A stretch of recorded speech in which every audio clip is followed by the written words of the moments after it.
வணக்கங்க. அடுத்தது கத்திரிக்காய் அறுவடை பண்ணிக்கலாம். பூவெல்லாம் அறுவடை பண்ணிட்டேன். ஒரே வீடியோவை கொடுக்கலான்னா கொடுக்க முடிய மாட்டேங்குது. டக்குன்னு டைமிங் ஆயிடுதுங்க. கத்திரிக்காயும் நிறையா இருக்குது. அன்றைக்கி அறுவடை பண்ணது தாங்க. இப்போ தான் அறுவடை பண்ணிகிட்ருக்கேன். கொஞ்சம் நல்லா பிஞ்சு காயாக பறிச்சிட்டு போய் எண்ணெய் கத்திரிக்காய் குழம்பு வைக்கலாங்க.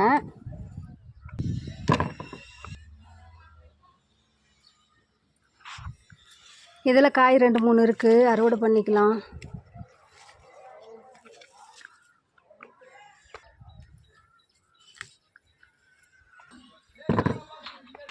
இதில் ஒரு 3 காய் இருக்குங்க.